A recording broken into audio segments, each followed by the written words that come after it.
평행우주 잠재성 이론 김기덕 영화. 우리의 행동은 미래를 결정한다. 과거는 바꿀 수 없고 미래는 오지 않았지만 과거에 의해 현재가, 현재에 의해 미래가 결정된다. 인생은 어떤 메커니즘으로 흘러가는 걸까? 우리는 만일 내가 그때 그렇게 하지 않았다면 이라고 말하면서 후회를 하곤 한다. 타임머신이 존재한다면 우리는 과거로 돌아가 상황을 바꿀 수 있는 것일까? 운명은 정해져 있는 것인가? 아니면 자유의지가 있는 것인가? 그것도 아니면 전체적인 운명의 흐름은 결정되어 있고 그 안에서 어느 정도의 자유를 누릴 수 있는 것인가?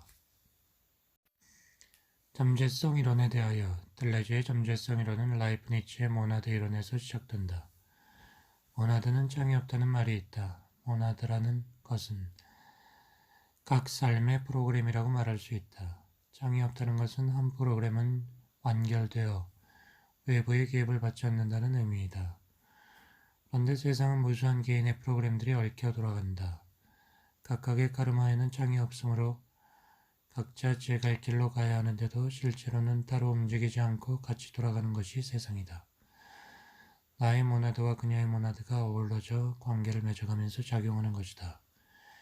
이것이 라이프니츠가 말하는 모나드의 조화설이다. 어떤 개화의 모나드와 다른 개화의 모나드가 자신의 모나드를 펼치는 장은 결국 공동의 장이다.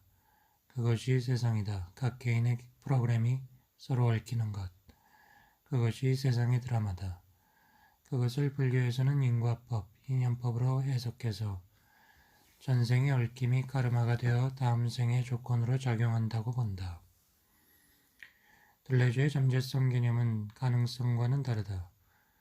잠재성은 이미 규정되어 있는 가능성으로 순간순간 현실 속에 내재하는 수많은 가능성들의 층이 산업적 차원에서 잠재태로 현존하는 것이다. 그리고 그 가능성들이 드러날 때 잠재성은 분화된다. 라이프니츠와 들레즈의 이론이 물리학적으로 해석될 때 평행우주론이 된다. 평행우주론은 수많은 삶의 갈래가 있어 다양한 삶의 시나리오가 동시에 진행되고 있다는 이론이다. 이것은 시간여행을 모티브로 하는 소설과 영화의 배경이 되어왔다. 타임머신, 백투더퓨처, 타임캅, 데자뷰, 나비효과, 12 monkeys, 슬라이딩 도어스, 레트로액티브, 롤라런 등이 그 예다. 인간이 어느 순간 어떤 행동을 할 때 그는 여러 다른 가능성들을 배제하고 하나의 줄기를 택하게 된다. 이 순간이 바로 특이점이라고 불리며 우리가 선택하지 않은 여러 줄기들은 선택되지 않은 채 남는다. 그 가능성들은 죽거나 사라지는 것이 아니라 전체적인 거대한 스토리라인의 또 다른 줄기들로서 여전히 함께 진행되어 가고 있다. 나쁜 남자 2002년. 한기는 여대생 선화를 납치하여 장녀로 만든다. 그는 그녀가 남자 손님들과 섹스하는 것을 옆방에서 훔쳐본다. 선화는 탈출을 시도하지만 한기는 그녀를 붙잡는다. 그들은 돌아오는 길에 잠깐 해변에 머문다. 선화는 모래 속에서 조각조각 찍혀진 사진을 본다. 사진 속의 두 남녀는 해변에 앉아있다. 조각을 맞춰보지만 얼굴 부분이 사라져 누군지 알 수 없다. 그때 선화는 바다로 들어가는 한 여자의 뒷모습을 보지만 한기는 보지 못한다. 선화는 다시 장녀촌으로 들어와 매춘을 한다. 한기는 다른 포주들과의 싸움 끝에 배에 상처를 입고 쓰러진다. 다시 일어난 한기는 선화를 데리고 해변으로 향한다. 그곳에서 바다를 바라보다 선화는 우연히 조각난 사진의 나머지 얼굴 부분을 발견한다.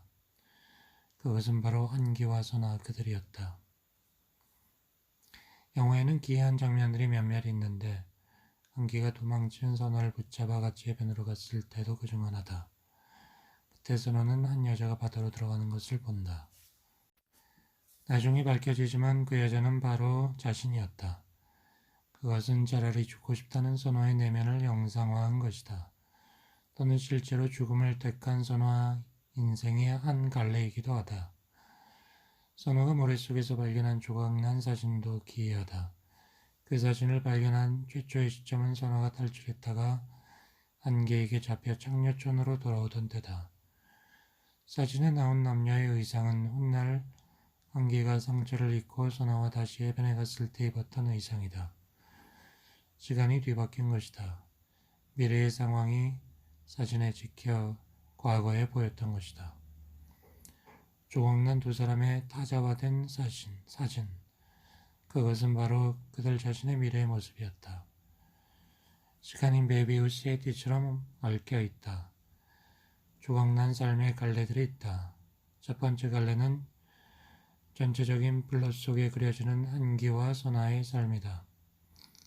거기서 한기는 포주고 선화는 여대성이었다가 납치당해 장녀가 된다. 두 번째는 조각난 사진 속에 나타난 한기와 선화의 삶이다. 그들은 사진 속의 의상을 입고 두 번째 변을 봤을 때의 두 사람이다. 그때 한기와 선화는 해변가의 트럭에서 매춘을 한다.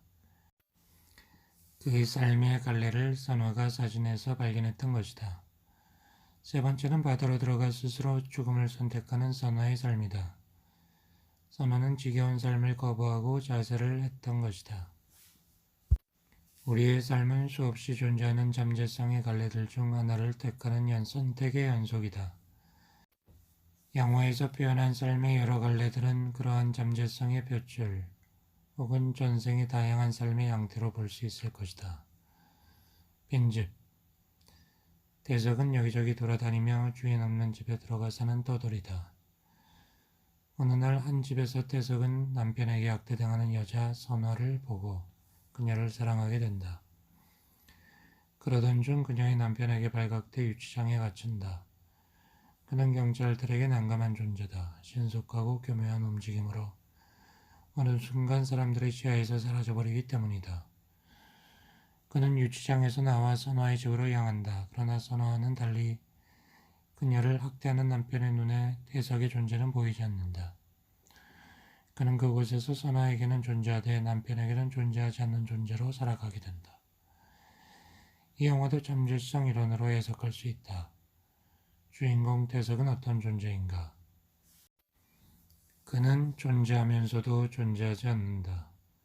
대석은 잠재태로서의 존재인 것이다. 잠재성 이론은 삶을 끝없이 이어지는 중증적, 잠재적 존재의 양태들 속에서 보게 한다. 매 순간 일어날 수 있는, 만날 수 있는, 깨달을 수 있는 수많은 가능성이 존재한다. 우리 곁을 스치는 수많은 기회들이 있고 행복할 수 있는 수많은 이유들이 있고 우리의 이해를 돕는 수많은 실마리들이 있다. 문제는 우리가 그것들을 그냥 스쳐보내고 있다는 것이다. 충만한 현재를 살아가기. 잠재성 이론과 병행우주 이론이 그리는 세상은 불교 화엄경에 나오는 인드라망 개념과 상통한다. 세상은 인드라망으로 되어 있고 그것은 날줄과 시줄로 얽혀 구슬들이 무한 공간에 꿰어져 있는 형상이다. 그런데 각 구슬은 모두 전체의 축소판이다. 고래 한 알의 우주가 있다는 말이다. 인간이 수우주라는 개념과도 연결된다. 모든 것이 구슬에 투영된다. 거기에 내 모습이 비추고 외부 모든 것의 모습이 내게 비춘다. 홀로그램의 우주인 것이다. 그 인드라망 속에서 수많은 내가 다른 방식으로 내 삶을 살고 있다는 것이 병행우주 개념이다. 다른 선택을 한 수많은 내가 동시에 존재함으로써 나라는 존재는 무한대로 존재한다. 모든 인간들이 그렇게 무한대가 된다. 무한대와 무한대의 존재들이 얽혀 쫌쫌한 그물을 엮어나가는 것이 이 세상이다. 그 속에서 나는 누구이고 너는 누구인가? 내가 곧 모든 것이니 결국 나와 너는 구분할 수 없는 것이 된다. 잠재성 이론은 무한한 가능성의 공간에서 잘 사는 방식을 찾게 만든다. 그것은 개화와 전체와의 조화를 찾게 만든다. 무한한 인드라망은 무한한 사이버 공간과 비슷하다. 우리가 사는 이 세계는 더 높은 차원의 존재가 창조한 사이버 공간, 같은 것인지도 모른다. 인드라망은 부처님 손바닥, 인과적으로 움직이는 감옥으로 인식될 수도 있다. 그러나 세상이 그러함을 그대로 받아들인다면 그것은 중립적 개념이 된다. 우리는 하나의 구슬로 존재하면서 모든 것을 그 안에 비춘다. 혹은 구슬과 구슬을 연결하며 하나의 흐름을 형성하고 다른 흐름들과의 관계 속에서 드라마를 만들어낸다. 나라고 하는 혹은 주체성이라고 하는 개화의 환상을 지니면서 그리고 나만의 인생을 산다고 생각하면서 말이다.